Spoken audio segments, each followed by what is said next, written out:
evening. Welcome to this Maundy Thursday service. I'm the Reverend Donnelly Williams in ministry with the congregation of Grimsby, Trinity United Church, streaming here live on YouTube and wherever, whoever, and however you find yourself this evening, you are welcome here. We are in the midst of Holy Week, retelling the story of the final evening that Jesus shared with his disciples, his friends, a last meal, a last teaching before all hell breaks loose. The stories we tell, the stories we remember are important because in telling these stories, we remind one another who we are and whose we are. We remind one another how we are to live. On that evening long ago, we remember how Jesus and his disciples shared a Passover meal, remembering the children of Israel and their liberation from Egypt and enslavement. And we remember how Jesus washed his disciples' feet, giving them a new commandment. And the Latin word for commandment is mandatum, which is why we call today Maundy Thursday. Do we have what we need? Do you have what you need wherever and however you are? A cup of wine or grape juice or water? Some bread or a bun or perhaps a cracker, gluten-free, and a pitcher of water, a bowl, and a towel. We're including 2 short pieces of music this evening, Taizé-style tunes that are sung over and over. And you can sing along if you wish. The music will be played first once by itself, and then I invite you to sing it 3 times. Imagine this evening is that evening. Jesus is gathering with his disciples, his friends, one last time, a last meal, a last teaching before all hell breaks loose. And this evening I invite you, wherever and however you are, to put yourself in that place, that space, in that room with Jesus.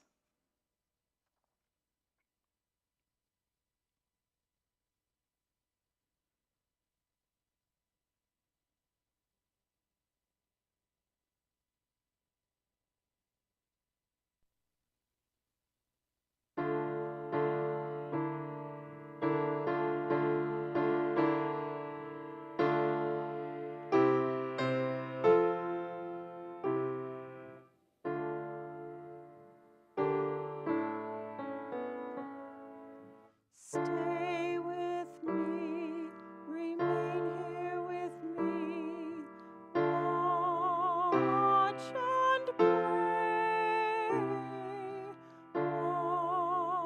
watch and pray. Stay with me, remain here with me, watch and pray. And pray. Stay with me, remain here with me, watch and pray, watch and pray.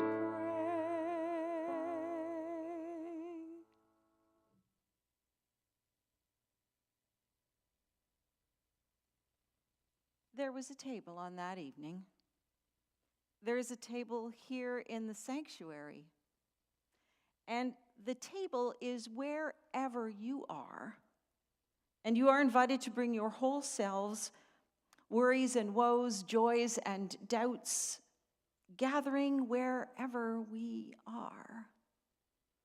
You're invited to read the liturgy with me if you have your bulletin that you've downloaded or printed, or listen as you wish.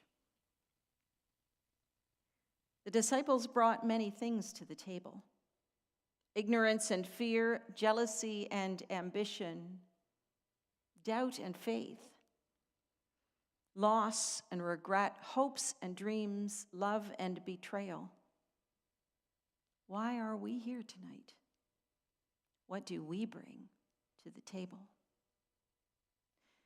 Here is bread made by many people's hands in an unjust world where some have plenty and many go hungry.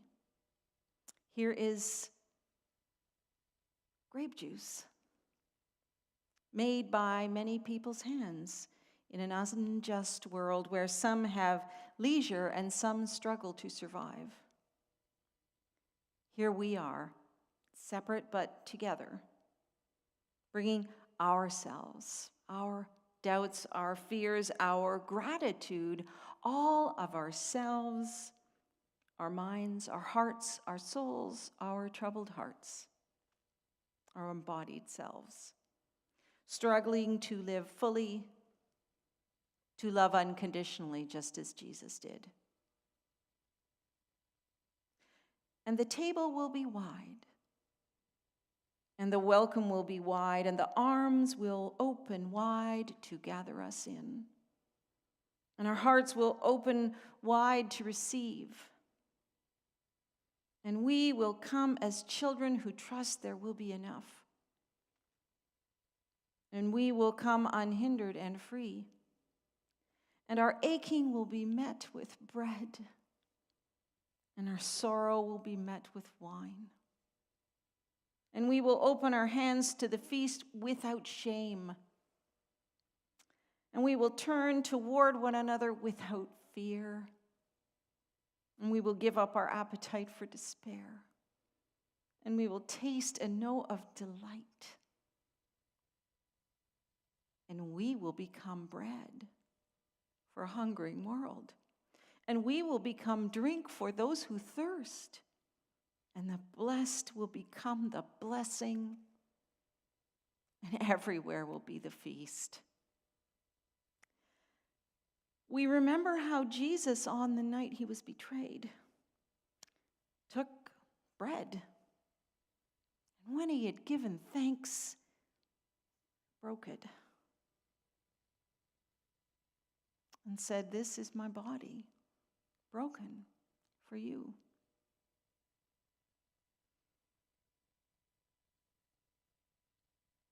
Do this in remembrance of me.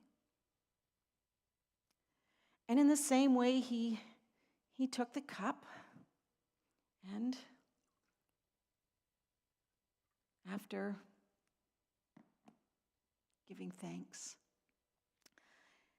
he said, "This cup is the new covenant in my blood. Do this as often as you drink it in remembrance of me.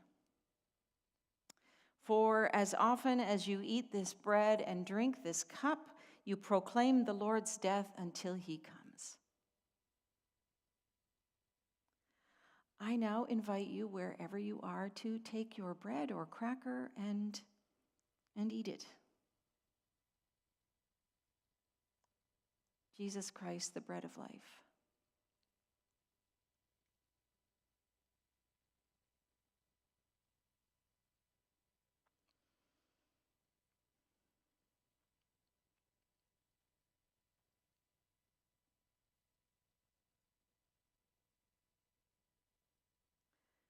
And now I invite you to take the cup and drink from it.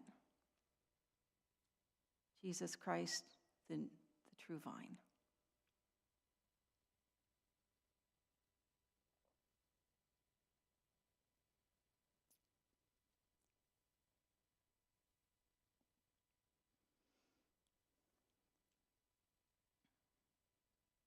Thanks be to God for this meal.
lights us onwards. By night we hasten in darkness to seek for the living water.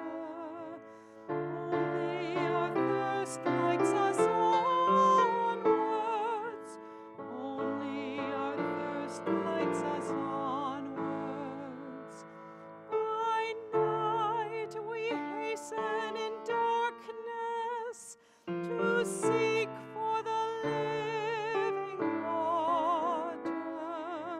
Only our thirst lights us onwards. Only our thirst lights us onwards.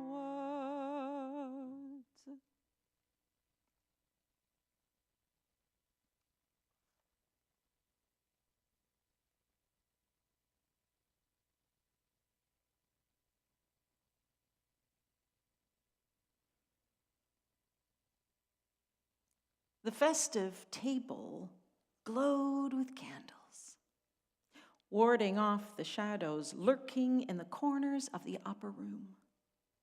As soon as we found a place, for once not quarreling over who sat close to Jesus, he removed his outer robe, wrapped a towel around himself, poured a basin full of water, and knelt at Peter's feet. "Lord," he blurted, "you shall never wash my feet." Jesus warned him, "If you do not let me wash you, you can have no share with me."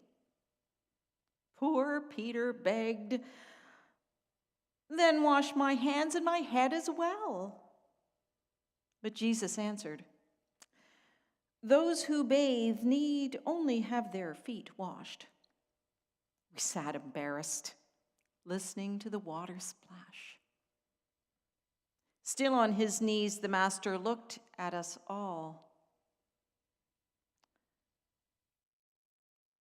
"You are clean," he added, "though not all of you." And so we let him wash our feet. Afterwards, he questioned, "Do you understand what I have done?" Our hopes of glory gone, we sat in silence. He went on, "You call me Lord and Teacher. You are right.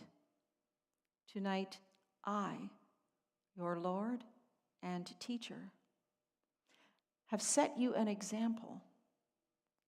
Do for one another as I have done. And tonight, I give you a new commandment, that you love one another, just as I have loved you." The supper table glowed with candles, warding off the crouching darkness, as we, his chosen servant leaders, listened to our master teacher nailing down his final lesson on the night before he died.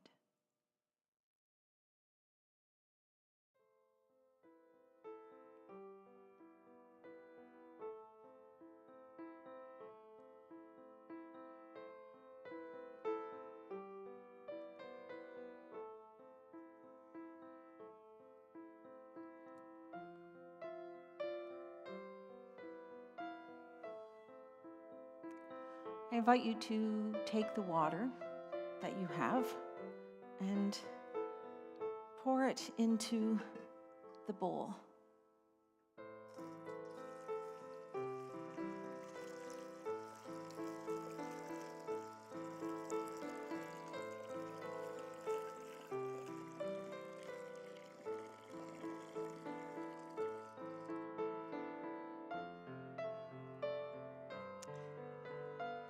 And wash your hands, or perhaps your feet. Are we comfortable with our feet? With our feet being washed out in the open?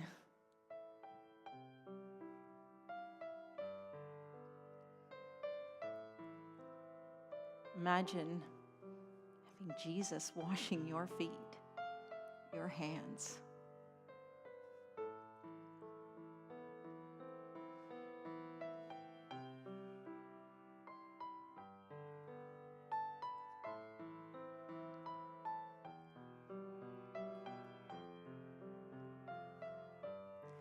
We know what Jesus did. We tell the story again and again, but imagine having someone who is the center of your life, serving you, being like a servant.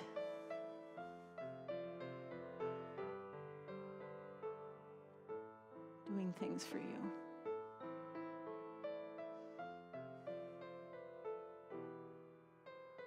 Where do we meet servant Jesus?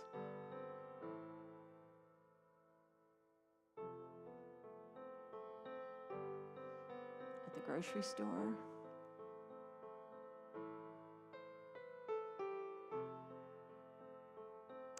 Getting takeout?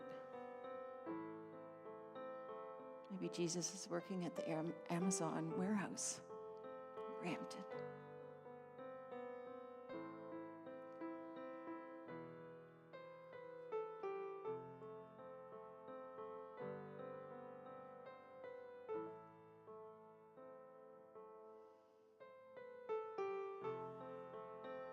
Where do we meet servant Jesus?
And so we let him wash our feet.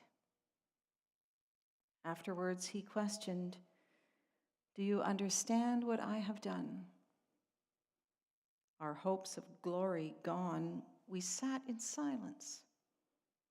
He went on, "You call me Lord and Teacher. You are right. Tonight I, your Lord and Teacher, have set you an example. Do for one another what I have done.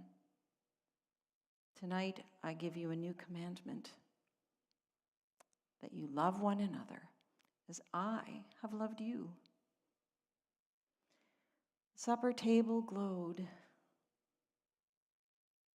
candles, warding off the crouching shadows as we, his chosen servant leaders, listened to our master teacher nailing down his final lesson on the night before.